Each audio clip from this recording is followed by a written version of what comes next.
Hello everyone, welcome to Science Express. आज हम discuss करेंगे railway group D previous year top science question जो NCERT special है। आज हमारा 100 डेज चैलेंज सीरीज में डे 71 लेक्चर है। Now let's start the lecture. If the work done by an elevator is 1000 joule with a constant force 200 newton, then distance covered by elevator। Okay, यहाँ पर work done कितना है 1000 joule. Okay, और force कितना लग रहा है, फोर्स लग रहा है 200 न्यूटन। यहाँ पर हम फॉर्मूला अप्लाई करेंगे, work done equals to force into displacement. So work कितना है 1000 जूल, ओके, फोर्स कितना है 200 न्यूटन, तो एस कितना होगा, ओके, डिस्टेंस कितना होगा, एस का वैल्यू आ जाएगा 1000 बाई 200, सो वैल्यू आ जाएगा 5 मीटर। यूनिट क्या होगा 5 metre. Okay, so if the work done by an elevator is 1000 joule with a constant force of 200 newton, then distance covered by the elevator is the 5 meter। Correct answer is the 5 meter। Important formula is W equals to F into S। Okay, W क्या है work done, F क्या है force, कितना force लग रहा है, और S क्या है डिस्टेंस यानी डिस्प्लेसमेंट, वो एस होगा, एस से हम रिप्रेजेंट करते हैं। So correct answer is the 5 metre. The potential energy of a body at a certain height is 200 joule. Okay, किसी भी हाइट पर किसी भी वस्तु का जो पोटेंशियल एनर्जी है वो 200 जूल है। Okay, the kinetic energy possessed by it when it just touches the surface of the earth, neglect any air friction. Okay, so क्या होगा answer, law of conservation of energy, energy के जो conservation law है उससे हम जानते हैं energy neither be created nor be destroyed. Energy को ना कि क्रिएट किया जा सकता है ना कि डिस्ट्रॉय किया जाता है, it just converted from one form to another form. Energy क्या होता है, फॉर्म से दूसरे फॉर्म में कन्वर्ट हो जाता है। टोटल एनर्जी है sum of kinetic energy, sum of kinetic energy and plus sum of potential energy, इसको हम कहेंगे total energy. Okay, so potential energy का जो फॉर्मूला होता है वो होता है mgh, और काइनेटिक एनर्जी का जो फॉर्मूला होता है वो होता है हाफ mv²। पोटेंशियल एनर्जी में mgh, m क्या है मास, g क्या है acceleration due to gravity, h क्या है हाइट। काइनेटिक एनर्जी में m क्या है मास और v क्या है velocity. Okay, as soon as the body touches the ground, जब कोई भी ऑब्जेक्ट यानी बॉडी ग्राउंड को टच करने वाला है, then all the initial potential energy, जितने उसके अंदर जो पोटेंशियल एनर्जी है that is the 200 joule. Okay, potential energy of the particle get converted into kinetic energy, जितने पोटेंशियल एनर्जी है 200 जूल वो सारे के सारे एनर्जी काइनेटिक एनर्जी में कन्वर्ट हो जाएगा।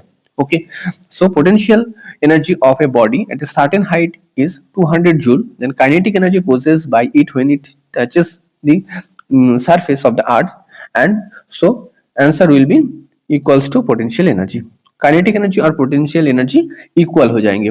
यहाँ पर पोटेंशियल एनर्जी का क्या होगा, डिक्रीजिंग होगा, और काइनेटिक एनर्जी का इंक्रीजिंग होगा। So total amount of potential energy equals to total amount of kinetic energy. So यहाँ पर एक बार और एक्सप्लेन कर देते हैं।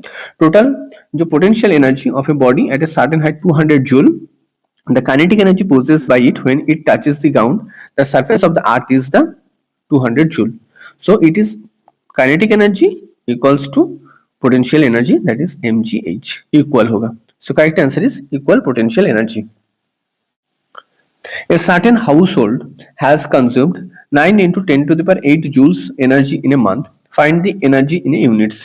Okay, so 1 unit of energy is equal to 1 kilowatt hour।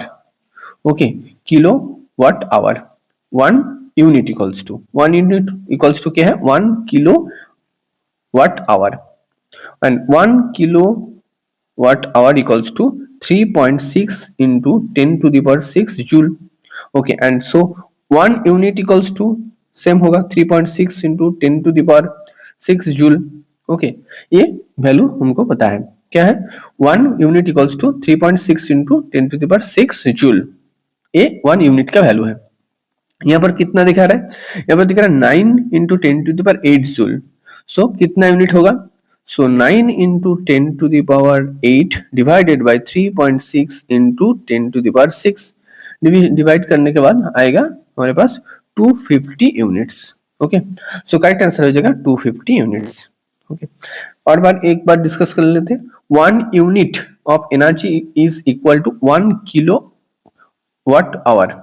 Okay, and 1 kilowatt hour equals to 3.6 into 10 to the power 6 joule, and so 1 unit equals to 3.6 into 10 to the power 6 joule.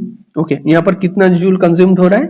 9 into 10 to the power 8 joule. So यहाँ पर कितना unit, इसको हम अगर unit में convert करेंगे कितना unit हो जाएगा? 9 into 10 to the power 8 divided by 3.6 into 10 to the power 6 joule. So answer हो जाएगा 250 units energy consumed. Okay, so correct answer is the 250 units. If a person moves a trolley for a distance of 10 meter with a force of 50 Newton, the work done. So work done का formula करें W equals to F into S. Okay, so F क्या है? 50 Newton, S कितना है? 10 metre. Okay, so work done कितना होगा? 500 joule. Okay, so total work done is 500 joule. If a person moves a trolley for a distance of 10 meter with a force of 50 Newton, then work done is 500 joule. If an object of mass 10 kg is moving with a uniform speed of 10 meter per second, then the linear momentum and kinetic energy of the object respectively are. That is the, यहाँ पर क्या है? मास क्या है object का? 10 kg. Okay, and uniform velocity ये क्या है? 10 मीटर पर second. Okay, so linear momentum क्या होगा? P equals to m into V. So क्या होगा? 10 इंटू 10. ओके, सो क्या होगा? 100 kg मीटर पर सेकेंड. ओके, सो अगर यूनिट कन्वर्शन में आए तो 100 kg डॉट मीटर पर सेकेंड स्क्वायर. ओके, पर सेकेंड स्क्वायर डॉट सेकेंड, इसको हम यूनिट में कन्वर्ट कर रहे हैं. ओके, तो इसमें क्या होगा? सो 1 kg मीटर पर second square equals to 1 kg per second square. 1 kg metre पर सेकेंड स्क्वायर, इसको हम कहते हैं 1 न्यूटन. ओके, सो यहाँ पर हो जाएगा 100 newton dot second. Okay, so kinetic energy is the half M V square. Kinetic energy का फॉर्मूला क्या है? Half M V square. Okay, M का मान क्या है? 10 और वी का मान क्या है? 10. सो 10 स्क्वायर, तो यहाँ पर आ जाएगा 500 joule. So correct answer is the 100 Newton second and 500 joule. Okay. If an object mass is 10 kg is moving with a uniform speed of 10 meter per second, then the linear momentum and kinetic energy of the object is respectively 100 Newton second and 500 joule. Okay. So 500 joule हमने किसने निकाला? Kinetic energy half M V square formula से, जो है 500 joule. Okay, और वो जो linear momentum है इसका जो फॉर्मूला है P equals to m into V. इससे हम निकाल लेंगे 100.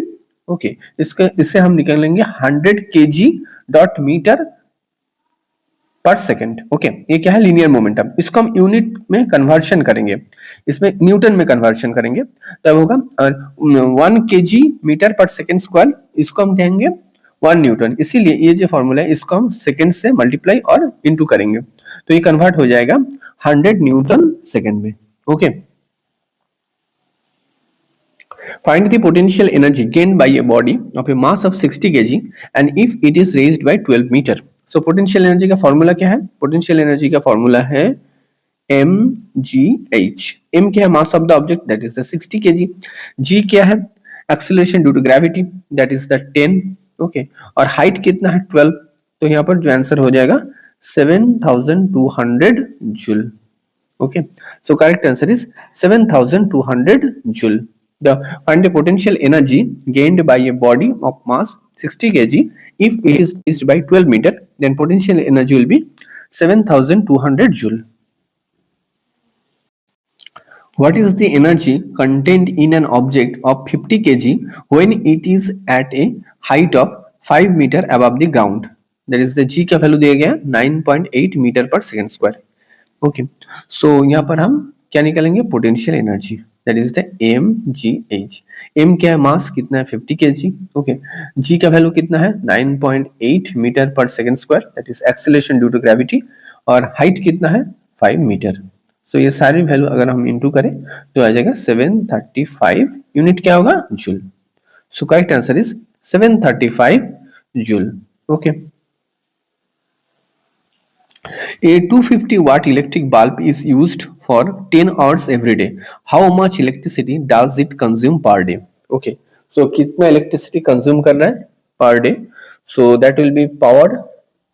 क्या है पावर, क्या है 250 वाट. ओके, सो इसको हम किलोवाट में कन्वर्ट करेंगे तो होगा 0.25 किलो आवर्ट. टाइम कितना है 10 आवर्स. ओके, एनर्जी कंज्यूम्ड, इसका फॉर्मूला है पावर इनटू टाइम. कितना एनर्जी कंज्यूम कर रहा है, कितना पावर है, कितना टाइम तक चल रहा है. सो 0.25 इंटू 10, सो वैल्यू आ जाएगा 2.5 किलो आवर्ट आवर. सो यहाँ पर आंसर हो जाएगा 2.5 किलो आवर्ट आवर. ये ऑप्शन हो जाएगा. ओके, सो ये नहीं होगा, ये भी नहीं होगा, ये भी नहीं होगा. 2.5 किलो वाट आवर, ये ऑप्शन हो जाएगा. Okay, so correct answer is the 4. 2.5 kilo watt hour, इतना एनर्जी का कंज्यूम होगा each day.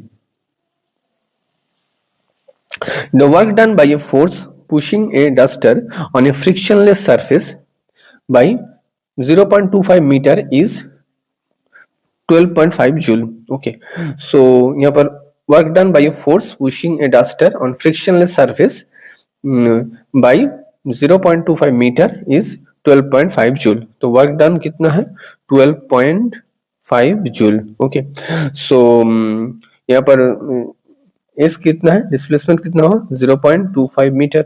Okay, so force कितना होगा, फोर्स होगा 12.5 divided by that is the 0.25. तो इसका वैल्यू होगा इनटू 10. सो यहाँ से जो पॉइंट चला जाएगा, तो यहाँ पर हो जाएगा 5. सो टोटल होगा फोर्स क्या होगा 50 Newton. Correct answer is the 50 Newton. कौन सा फॉर्मूला यहाँ पर यूज कर रहे हैं, the work done equals to F into S. Okay, so that's all. The work done by a force pushing a duster on a frictionless surface by 0.25 meter is 12.5 joule. 5 joule क्या, ये है work done. और इस कितना है, कितना विस्थापित हो रहा है 0.25 metre.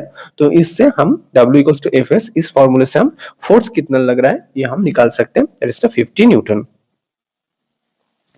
A boy of mass is 50 kg run up a staircase of 45 steps in 9 seconds. If the height of each step is 15 centimeter, find his power and given g equals to 10 meter per second square. Okay, so यहाँ पर value put करते हैं. मास कितना है 50 kg. Okay, और height कितना है, height होगा 45 स्टेप्स और ईच स्टेप इज 15 सेंटीमीटर. तो हो जाएगा हाइट हो जाएगा, अगर मीटर में कन्वर्ट कर ले पूरा तो 6.75 मीटर होगा. ये क्या है हाइट. ओके, और टाइम कितना लग रहा है 9 सेकेंड. ओके, सो जी का वैल्यू दिया गया है 10 मीटर पर सेकेंड स्क्वायर. तो इससे हम निकाल सकते हैं पोटेंशियल एनर्जी कितना होगा, mgh पोटेंशियल एनर्जी होगा 50, मास जी क्या है 10 और एच कितना है, हाइट कितना है 6.75. तो हाइट आ जाएगा, टोटल पोटेंशियल एनर्जी आएगा 3375 जूल. ओके, सो पावर कितना है, power equals to work energy upon time. Okay, so power आ जाएगा एनर्जी अपन टाइम. कितना एनर्जी लग रहा है, पोटेंशियल एनर्जी कितना है 3375, टाइम कितना है 9. सो 9 से अगर डिवाइड कर दे तो वैल्यू आ जाएगा 375 वाट. ओके, 375 वाट, इतना पावर है. A boy of mass is 50 kg runs up a staircase of 45 steps in a 9 second. If the height of each step is 15 centimeter, find his power, that is given g equals to 10 meter per second square. इसमें हम पहले potential energy निकालेंगे. Potential energy m into g into h. m का value क्या है 50 kg. Okay, and g का value क्या है 10 और h का वैल्यू क्या है, h का वैल्यू है 6.75 मीटर. कैसे हम कैलकुलेट करें, 45 स्टेप और इस स्टेप 15 सेंटीमीटर, तो आ जाएगा वैल्यू 675 सेंटीमीटर. इसको हम मीटर में कन्वर्ट करेंगे तो आ जाएगा 6.75 मीटर. सो इससे हम ये जो तीनों वैल्यू 50 इंटू 10 इंटू 6.75, ये तीनों वैल्यू से हम mgh यानी पोटेंशियल एनर्जी निकाल सकते हैं.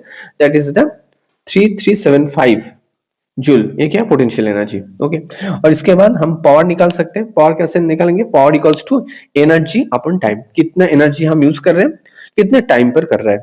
एनर्जी कितना है 3375, कितने टाइम पर, दैट इज द 9 सेकंड.